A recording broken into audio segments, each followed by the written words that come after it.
Bienvenidos a esta lección número 2, requisitos espirituales para la membresía en una iglesia del Señor Jesucristo.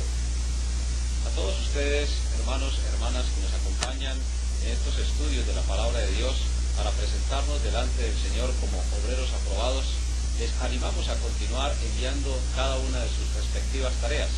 Es muy importante recordar que cada una de las lecciones tiene al final una sección de tareas para los alumnos. Lo que hacemos en estas grabaciones es complementar lo que tenemos allí en los textos escritos que muy seguramente ya tienen en sus manos.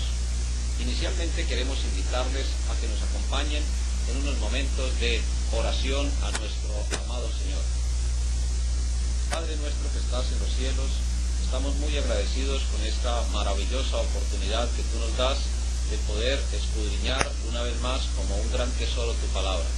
Gracias por el Señor Jesucristo, por la vida eterna que tú nos has regalado en Él, y gracias, Padre, porque nos permites servirte en cada una de estas lecciones. Rogamos que todos seamos edificados, que todos podamos aprender, recordar y sobre todo compartir tu palabra. Que cada uno de los hermanos y hermanas que nos acompañan en esta hora sean bendecidos a través de estos estudios, que las necesidades de ellos y las nuestras en esta hora sean colocadas delante de tu presencia para que tú proveas de acuerdo a tu santa bendición. En Cristo Jesús nos encomendamos. Amén. La lección número 2, requisitos espirituales para la membresía en la iglesia. Siempre animamos a nuestros amables hermanos y hermanas que nos acompañan en estos estudios del Seminario Bautista Misionero Latinoamericano a que lean previamente cada una de las lecciones y subrayen algunas palabras que han sido traducidas desde el inglés al español y que tienen a veces no muy exacta traducción. Por eso es muy importante resaltar el significado de las palabras de la traducción, porque este texto que ustedes tienen en sus manos, pues como decimos, ha sido traducido del inglés hacia el español y hay expresiones que a veces no concuerdan con la enseñanza de la palabra de Dios. Esa es la primera razón por la cual ustedes, amables hermanos, hermanas, necesitan leer previamente el material. En el video simplemente lo que hacemos con estas grabaciones es complementar, explicar, analizar y en determinado momento si hay alguna inquietud, alguna pregunta, algún comentario adicional, pues es muy importante que lo hagan llegar a la persona que está dirigiendo el centro de enseñanza allí en la iglesia local y de esa manera poder retroalimentar el estudio de la palabra de Dios. Sin más comentarios preliminares, entonces necesitamos ir a la lección número 2, requisitos espirituales. ¿Por qué hablamos de espirituales? La verdad es que el significado del título que aparece en la lección, morales, pues no es totalmente preciso. Es mucho mejor hablar de requisitos espirituales para la membresía en la iglesia del Señor Jesucristo. Se presta a menos confusión. Ahora, los requisitos espirituales de los cuales habla esta lección son básicamente dos. Allí aparecen unos textos que ustedes muy seguramente han podido y han tenido la oportunidad de escudriñar, de leer y de comparar unos con otros. Aquí simplemente lo que vamos a hacer es ampliar esa explicación y de una o de otra manera profundizar en cada uno de esos requisitos. En primer lugar, vamos al requisito del arrepentimiento. Queremos invitarles a que nos acompañen en la lectura de la palabra del Señor e inicialmente vamos a ir al Evangelio según San Marcos. En el capítulo número 1 podemos leer a partir del verso número 14. Evangelio según San Marcos, capítulo 1, en el verso número 14, la palabra de Dios nos dice: después que Juan fue encarcelado, Jesús vino a Galilea predicando el Evangelio del reino de Dios, diciendo, en el verso 15, el tiempo se ha cumplido y el reino de Dios se ha acercado, arrepentíos y creed en el Evangelio. Andando junto al mar de Galilea, vio a Simón y Andrés, su hermano, que echaban la red en el mar porque eran pescadores. Y les dijo Jesús: venid en pos de mí y haré que seáis pescadores de hombres. Y en el verso 18 afirma la palabra de Dios: y dejando luego sus redes, le siguieron. Continuamos en el verso 19. Pasando de allí un poco más adelante, vio a Jacobo, hijo de Zebedeo, y a Juan su hermano, también ellos en la barca, que remendaban las redes. Y luego los llamó, y dejando a su padre Zebedeo en la barca con los jornaleros, le siguieron. Claramente encontramos aquí el establecimiento de la iglesia del Señor Jesucristo. La palabra iglesia significa asamblea. Las dos raíces griegas, ek y kaleo, significan precisamente una asamblea o una congregación de personas llamadas aparte. ¿Llamadas por quién? Llamadas por el Señor Jesucristo. Y aquí encontramos plenamente el establecimiento, o mejor, la iniciación, y cumpliendo definitivamente los requisitos para añadirse a la iglesia del Señor Jesús. En la lección anterior nos quedó suficientemente claro que una cosa es criatura de Dios, es decir, hay relación de Dios con base en ser criatura de Dios. También existe la relación con Dios con base ya en el arrepentimiento y la fe, y pasamos a ser parte de la familia de Dios. Comentamos el caso del pueblo de Israel, en ese caso concreto, iniciando con Abraham, el pueblo de Dios, y la iglesia del Señor. Inicialmente fueron las formas de relación con Dios que estudiamos en la lección número 1. Pero en esta lección número 2, donde nos estamos centrando ya en la iglesia del Señor Jesucristo, en la que Él estableció, pues hay que profundizar en los requisitos. La realidad es que esto resalta su importancia porque hay muchas personas que se añaden a la iglesia del Señor Jesús sin haber cumplido los requisitos espirituales. Es muy posible que hayan cumplido requisitos ceremoniales, pero la realidad es que Dios es un Dios de orden. Desde la misma creación, desde el mismo establecimiento del ser humano en el jardín del Edén en adelante, con base en las relaciones que hemos estudiado, pues sencillamente encontramos que es necesario primero cumplir los requisitos espirituales y luego sí los requisitos ceremoniales. Muchas iglesias del Señor se han visto gravemente afectadas por anhelar un crecimiento numérico solamente, pasando por alto la seriedad de los requisitos espirituales. Cuando una persona se añade a la iglesia del Señor Jesucristo sin haber cumplido estos requisitos, pues la verdad es que va no solamente a perjudicarse a sí mismo, porque es muy posible que se engañe de esa manera, y también puede en cierto momento perjudicar a la congregación del Señor. De ahí que como siervos del Señor tenemos que enfatizar de una manera decidida, como lo dice el apóstol Pedro allá en su primera carta y también en su segunda.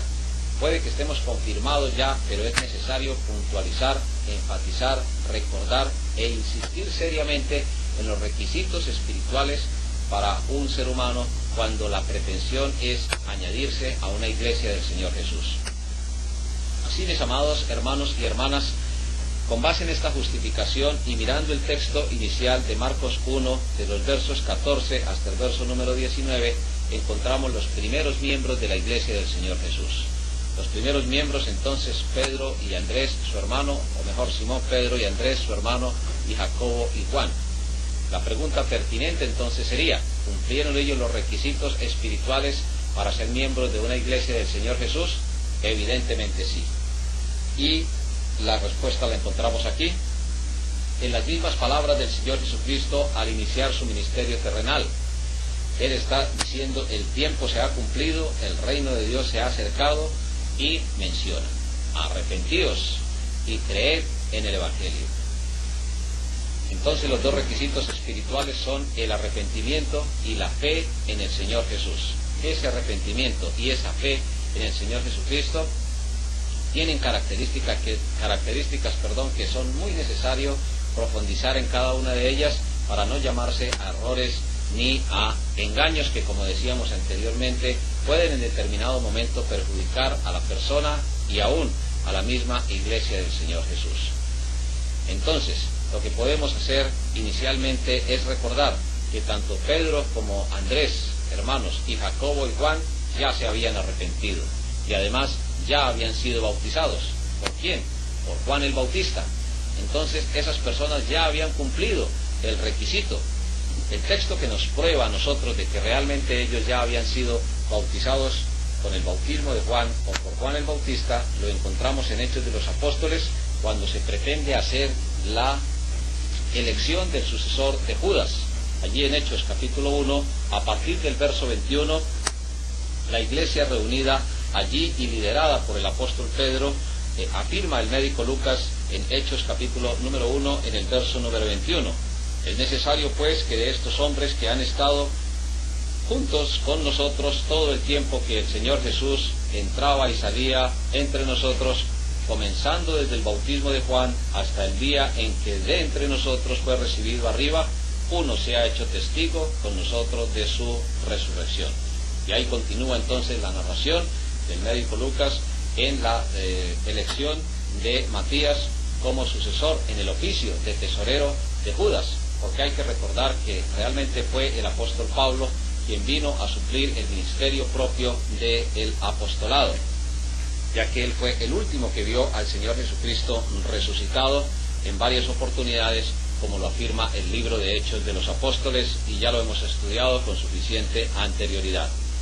Entonces, para concluir esta parte, Pedro y Andrés, Jacobo y Juan habían cumplido los requisitos. Aquí Jesús está estableciendo su iglesia, su eclesía, su asamblea. Les está llamando aparte. Ellos tienen la función, el oficio de pescadores.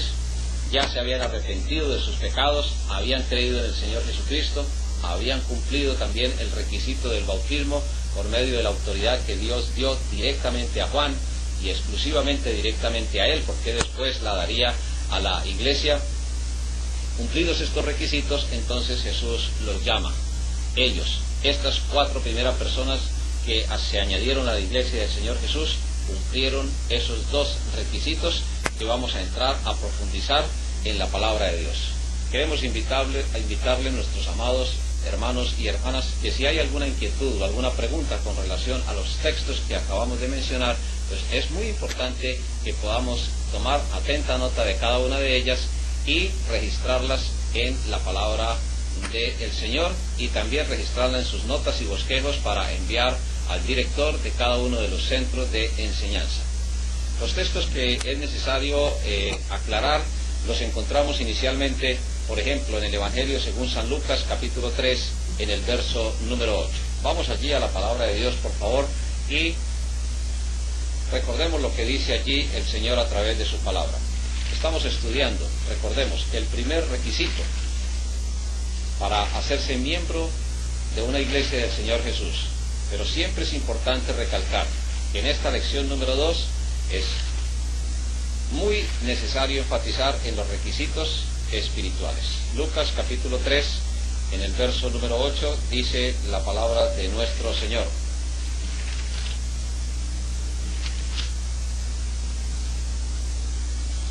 Haced pues frutos dignos de arrepentimiento, y no comencéis a decir dentro de vosotros mismos: tenemos a Abraham por padre, porque os digo que Dios puede levantar hijos a Abraham aún de estas piedras.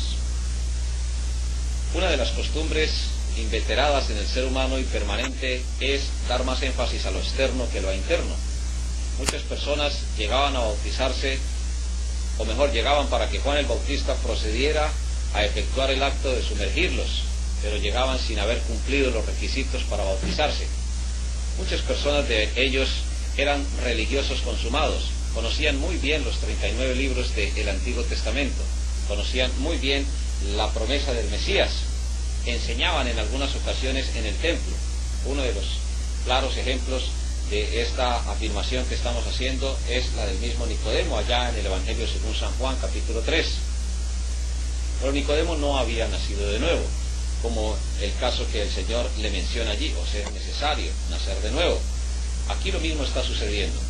Con Juan el Bautista llegaban muchas personas. En el verso 7 la Biblia afirma: y decía a las multitudes que salían para ser bautizadas por él: oh generación de víboras, es decir, de serpientes, dando a entender la relación que tenían con Satanás, quien nos enseñó a huir de la ira venidera. Y entonces viene la orden: haced pues frutos dignos de arrepentimiento. La palabra arrepentimiento viene del griego metanoia, que significa cambiar de actitud frente a el mal o frente al pecado.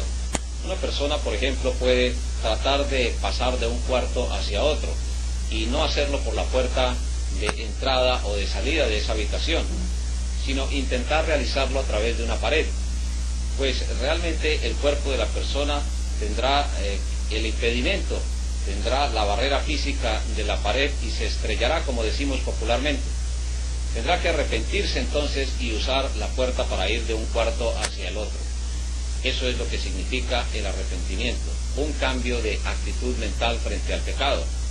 El libro de Isaías a nosotros nos lo dice claramente allá en el capítulo número 6. Hay de los que a lo bueno le dicen malo y a lo malo le dicen bueno. Cuando un ser humano a lo bueno le dice malo y a lo malo le dice bueno, significa necesariamente que no se ha arrepentido. Hay personas que en cierto momento tienen algún dolor, alguna tristeza por haber ofendido a Dios o a otras personas. Pero hay que recordar muy bien a través del apóstol Pablo escribiendo a la iglesia en Corinto cuando le dice la tristeza que es según Dios produce realmente arrepentimiento. Eso faltaba a estas personas que venían a bautizarse, que venían a proceder al bautismo de Juan. Frutos dignos de arrepentimiento. El Señor Jesucristo lo dijo muy claramente: por los frutos los conoceréis. Un ser humano hablando espiritualmente y profundizando aquí en los requisitos espirituales para añadirse a la iglesia, no se conoce tanto ni por los dones, ni por los talentos, ni por ninguna de las otras capacidades que ha podido tener. No, un ser humano se conoce por los frutos. La Biblia es supremamente clara cuando nos dice allá en el libro de Gálatas, hablando de los frutos del Espíritu Santo: amor, gozo, paz, paciencia, benignidad, templanza, mansedumbre. Y en otros lugares, por ejemplo, como en el libro de Romanos, también se nos enseña la justicia, la verdad, la fe, todos ellos frutos del Espíritu Santo. Si usamos, por ejemplo, para recalcar un poco esta afirmación que estamos realizando, un ejemplo de la naturaleza, un árbol pues se puede conocer realmente es por los frutos. Así, si usted o yo vamos a consumir un fruto, por decir algo, de naranja, y la fruta ha sido madurada fuera del árbol, pues tendrá un sabor, tendrá una textura y tendrá un uso muy diferente a cuando la fruta madura allí en el árbol, porque ha recibido la nutrición de la savia y ha recibido todo lo necesario mejor para que el proceso de maduración en ese fruto sea el adecuado y tener un excelente sabor y un excelente aprovechamiento. Todos estos ejemplos, tanto de la Biblia como de la vida práctica, nos llevan a reflexionar. La gran pregunta es si realmente nosotros nos hemos arrepentido y hemos creído en el Señor Jesucristo. Pero primero, el arrepentimiento. Cuando un ser humano sigue buscando felicidad en la maldad, en el vicio, cuando un ser humano sigue buscando la dicha en el engaño, en la perversión, en cualquiera de las cosas que se oponen a la voluntad de Dios, pues sencillamente ese ser humano no se ha arrepentido. Se le puede cambiar a un ser humano la profesión, se le puede cambiar en cierto modo la cultura, la nacionalidad, pero los cambios del ser humano que realmente son efectivos son los que vienen de dentro hacia afuera. Somos espíritus y almas en cuerpos, y Dios es el único que puede ir a través de su Santo Espíritu a convencernos. Él nos convence de pecado, de justicia y de juicio. Cuando uno lo convence a un ser humano, pues es posible que llegue otro ser humano con mayor habilidad de convencimiento y entonces va de ser humano en ser humano, o va de filosofía en filosofía, o de ideología en ideología, o de doctrina en doctrina.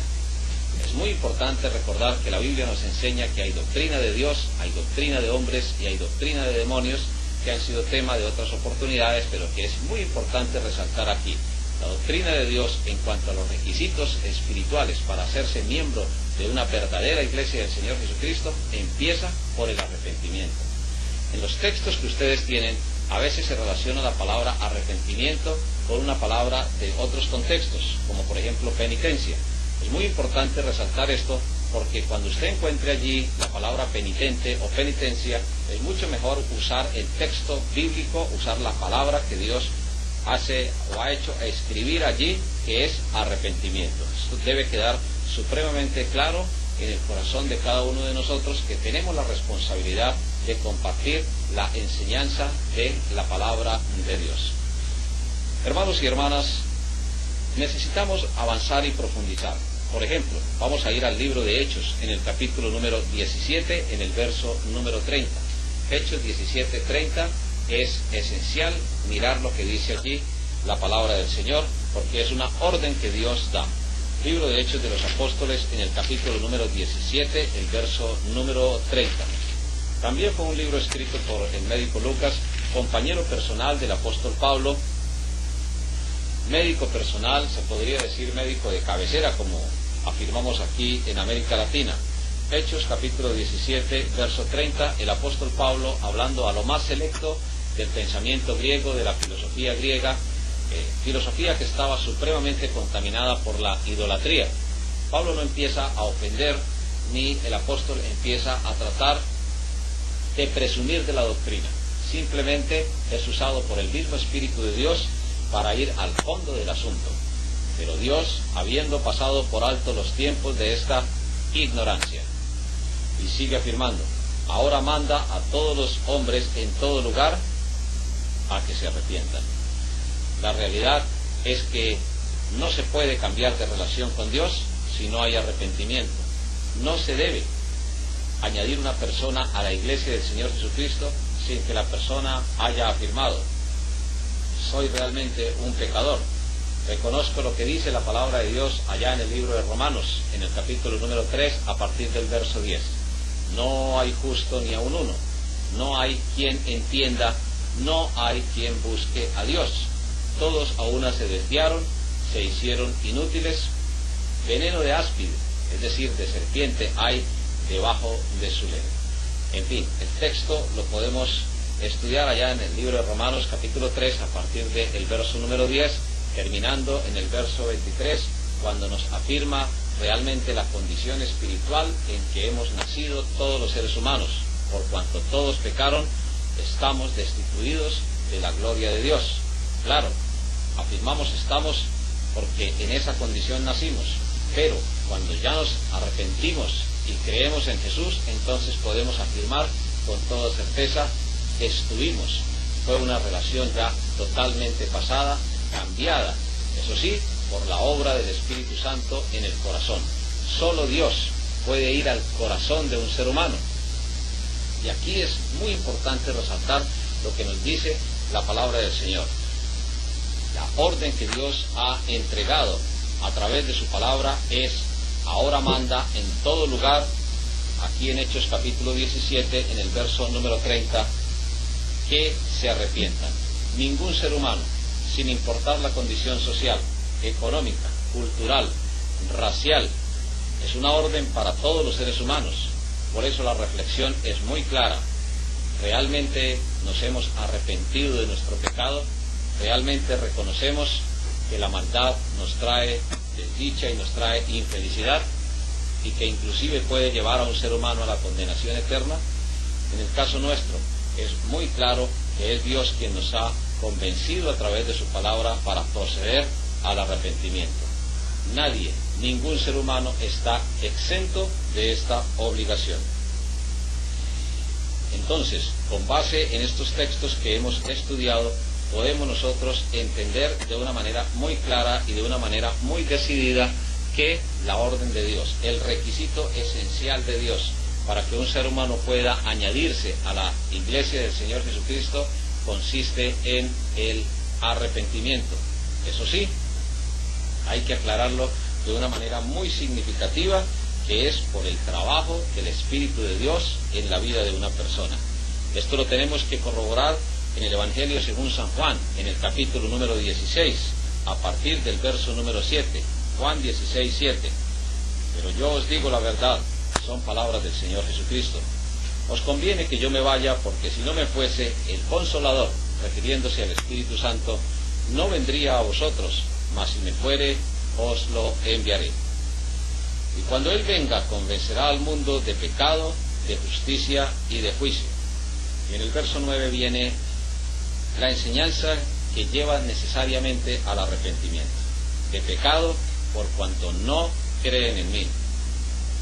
El mayor pecado es la incredulidad, porque es el origen de todos los demás pecados. Aquí la expresión está en singular. Cuando Adán y Eva se rebelaron contra Dios, intentaron independizarse de Dios, pues sencillamente lo hicieron en un acto de incredulidad. Y aquí el Espíritu de Dios nos dice a través de su palabra que es Él quien nos convence. El mensaje del Evangelio es aclarado muy suficientemente, por decirlo así de esa manera, en el corazón de un ser humano. ¿Por qué razón el Espíritu de Dios? Podemos ser usados los predicadores, puede ser usada la palabra de Dios, son instrumentos que de una o de otra manera Dios usa, pero quien aclara definitivamente el mensaje, quien nos convence de nuestra condición espiritual, es el mismo Espíritu de Dios, porque es el único que puede ir a lo más íntimo del ser humano, que es nuestro propio corazón. Allá, en la capacidad de decisión, solo entra el Espíritu de Dios. Ahora, la decisión es totalmente personal. El Señor Jesucristo lo afirmaba: no queréis venir a mí para que tengáis vida eterna. La realidad es que muchos de los religiosos de su época no quisieron arrepentirse, y ejemplos hay en gran cantidad, inclusive en el mismo Nuevo Testamento, en los mismos Evangelios. Uno de los más conocidos, por decir algo, es la resurrección de Lázaro. Jesús, como Dios, levanta a Lázaro de entre los muertos.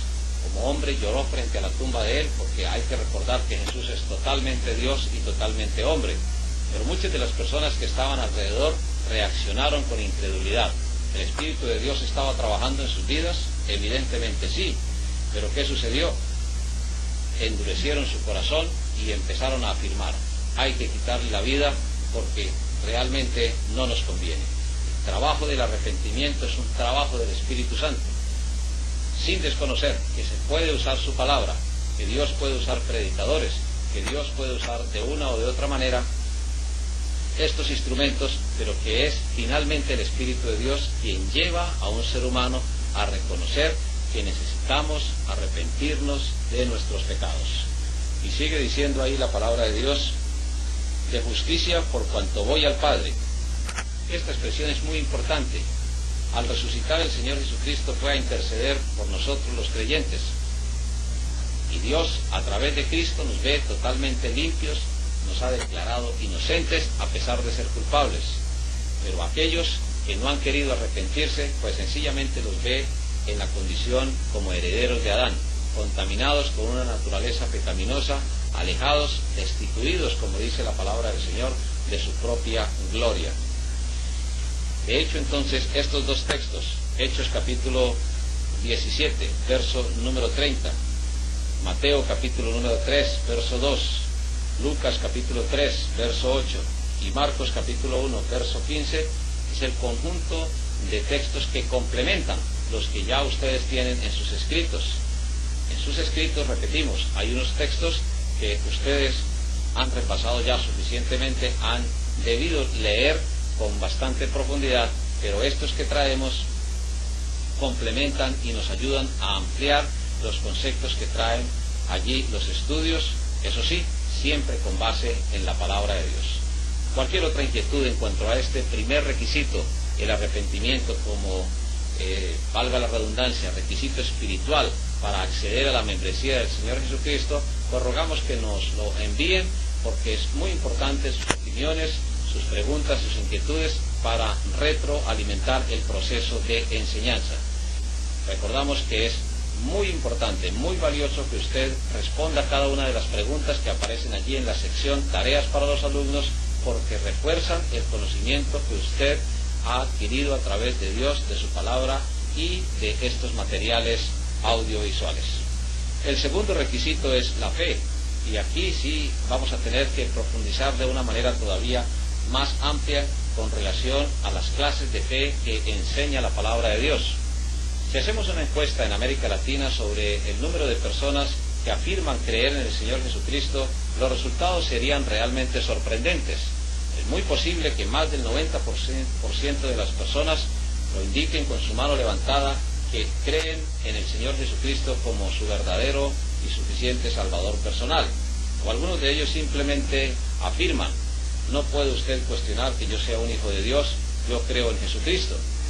Sin embargo, cuando miramos el conjunto de enseñanzas de la palabra de Dios, pues nos llevamos realmente sorpresas bastante a veces desagradables.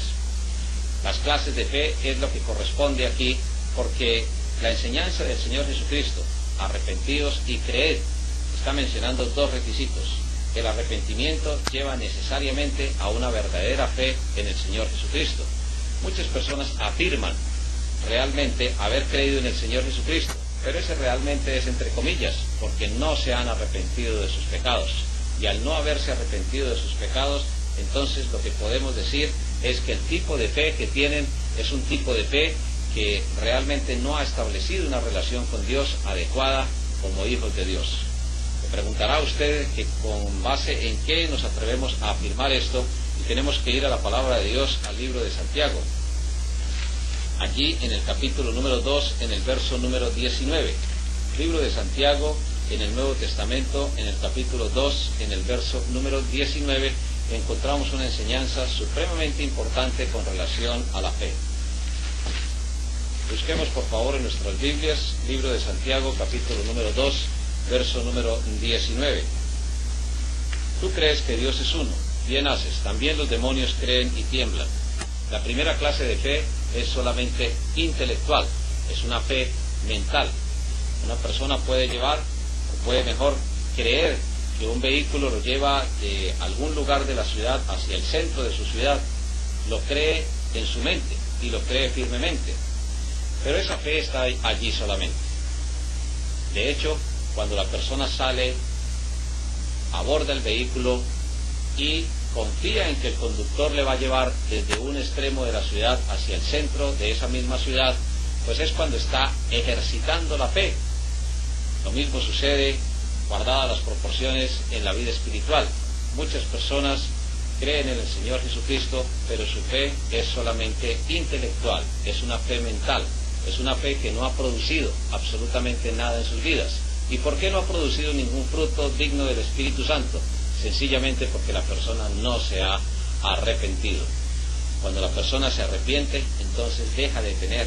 Cuando nosotros nos arrepentimos y confesamos nuestros pecados delante de Dios y reconocemos que Jesús murió en la cruz por nosotros y que se levantó de entre los muertos y que es suficiente y que su sacrificio no ha sido de ninguna manera en vano, entonces nuestra fe pasa de ser una fe intelectual a ser una fe que salva. Pero aquí Santiago está exhortando de una manera muy clara. La verdadera fe no es una fe intelectual. Los demonios también creen y tiemblan. Sigue afirmando la palabra de Dios a través del libro de Santiago. Mas queréis saber, hombre vano, que la fe sin obras es muerta. La primera clase de fe es intelectual. No produce absolutamente nada ni en la relación con Dios, ni es fruto del arrepentimiento, ni trae ningún nivel de mejoramiento espiritual. Desafortunadamente, muchas personas se añaden a una iglesia del Señor Jesucristo teniendo solamente una fe intelectual, una fe que está solamente en la mente. La segunda clase de fe, esa sí tiene que ver con la salvación, y allí la podemos encontrar no solamente en los textos que aparece en el capítulo, sino podemos mencionar otros textos. Juan capítulo 3, en el verso número 18.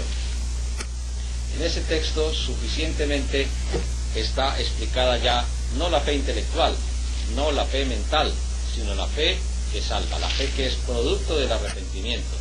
El que en él cree, hablando del Señor Jesucristo, no es condenado, pero el que no cree ya ha sido condenado porque no ha creído en el nombre del unigénito Hijo de Dios. Si contamos las veces que usa la palabra creer, pues nos vamos a dar cuenta del énfasis que el Señor Jesucristo coloca allí. Juan 3:18 es un texto supremamente claro, porque Jesús no está hablando en ese momento de una fe intelectual, está hablando de una fe que procede del arrepentimiento. Y muchos textos podríamos usar en la palabra de Dios para demostrar esto. Uno de ellos, el más conocido, y que ustedes, o uno de los más conocidos, perdón, y que ustedes también pueden observar, es el famoso texto del carcelero de Filipos. Allí en ese texto nosotros encontramos decididamente la pregunta: señores, ¿qué debo hacer para ser salvo? Y el apóstol le responde, acompañado allí por Silas, le dice: cree en el Señor Jesucristo y serás salvo tú y tu casa.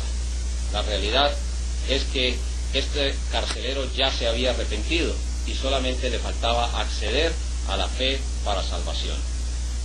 La palabra fe viene del griego pistos y significa una dependencia, hablando desde el punto de vista humano, pero desde el punto de vista bíblico está muy bien definida en Hebreos 11.1, cuando se nos dice: es pues la fe la certeza de lo que se espera, la convicción de lo que no se ve.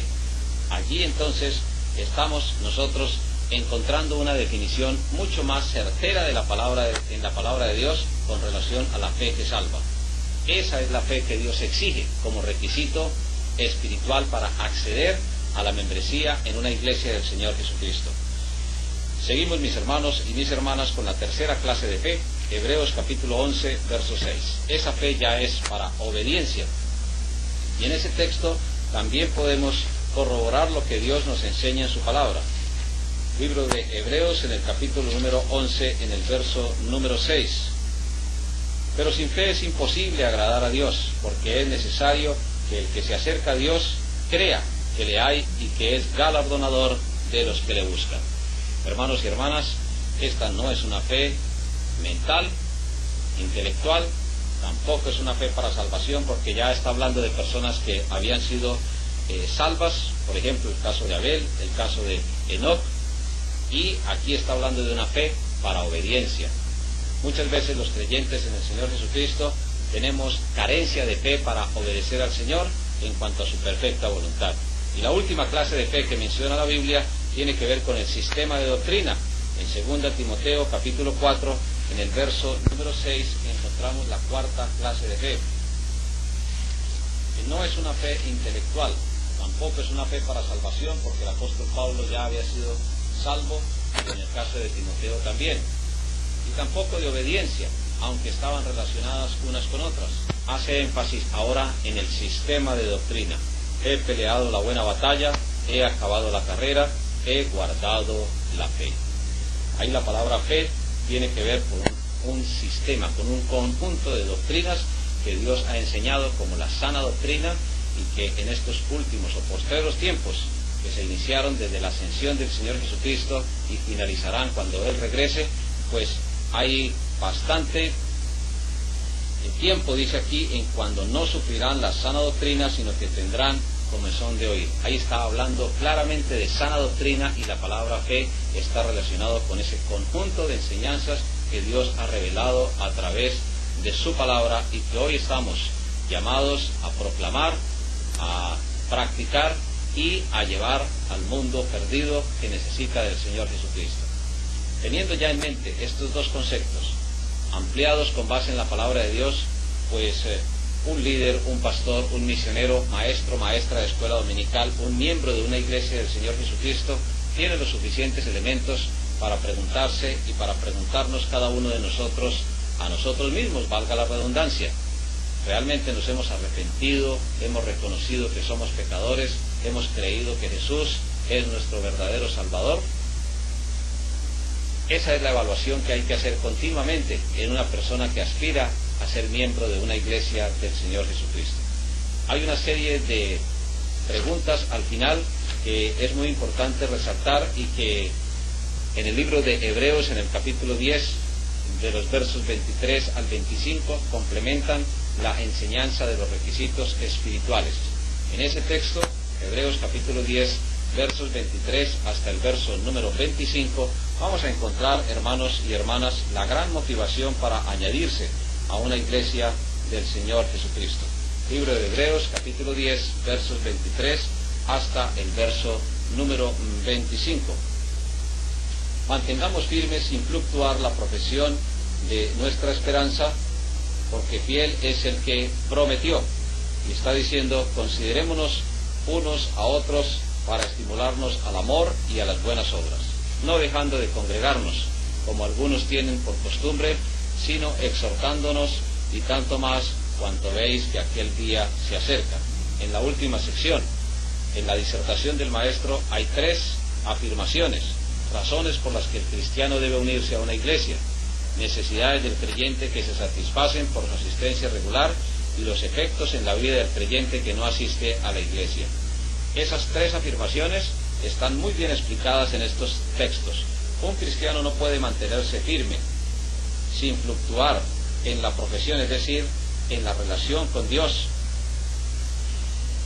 porque dice aquí, fiel es el que prometió, y considerándonos unos a otros, es decir, estos requisitos, la firmeza, la fidelidad, el amor, las buenas obras, son estimulados a través de una iglesia del Señor Jesús. Y una iglesia del Señor Jesús predica el Evangelio, cumple las ordenanzas de bautizar y de, además, servir las ordenanzas del Señor, la cena del Señor, y también además cumple el compañerismo, cumple la enseñanza de la sana doctrina y cumple también los servicios en cuanto a adoración y las responsabilidades en la oración. Todo eso apunta a que un verdadero creyente del Señor Jesucristo deba unirse a una verdadera, valga la repetición, la redundancia, iglesia del Señor Jesús, porque no podrá mantenerse firme. Lo dice Dios aquí en su palabra: mantengámonos firmes sin fluctuar. Luego habla de fidelidad, tanto de Dios como del creyente, y luego habla del amor y de las buenas obras. Todo eso es esencial y se cumple a través de la congregación. Hay personas que tienen la costumbre de no congregarse porque hay ocasiones en que no hay suficiente claridad en lo que Dios provee a través de la iglesia local. Pero mis hermanos y mis hermanas, queremos finalizar puntualizando un texto en Primera a Timoteo, en el capítulo número 3, en el verso número 15. Primera Timoteo, capítulo número 3, en el verso número 15. Segunda Timoteo, capítulo 3, verso número 15. El Señor está allí afirmando en su palabra: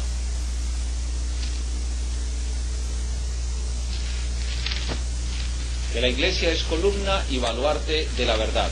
Cuando un verdadero creyente en el Señor Jesucristo no se ha colocado en la posición que el apóstol Pablo quiere exhortar a Timoteo, finalmente el texto está allí, en 1 Timoteo capítulo 3, verso 15, para que si tardo sepas cómo debes conducirte en la casa de Dios, que es la iglesia del Dios viviente, columna y baluarte de la verdad.